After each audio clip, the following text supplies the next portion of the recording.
Құрметті елім, бүгінгі ата заңымыздың референдумына сайлауға келдік. Біз болашағымыз үшін әркім өз таңдауыңызды таңдаңыз. Мен дауыс бердім. Құрметті қазақ елі, біз осы ата заңымызды қолдап, түгел әжелер дауыс беруге бір ауыздан келіп тұрмыз. Бүгін Қазақстан Республикасының 18 жасқа толған әр азаматының мойнына жүктелген үлкен жүк боп тұр.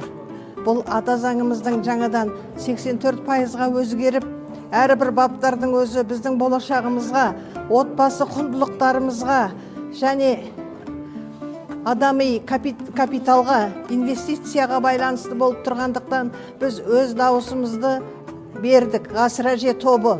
Сондықтан да біздің өмірдегі осы конституциядан күтетініміз бейбітшілік, тұғырымыз таймай тәуелсіздігіміздің мәңгі болуы. Әжелер осыны құптайды, құрметтейді.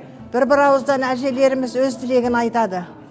Ұрпақ үшін, еліміздің тыныштығы үшін, болашақ үшін, Береке бірлігіміз үшін, тәуелсіздігіміз, Отбасы құндылықтарымыз үшін, ынтымақ үшін, достық үшін.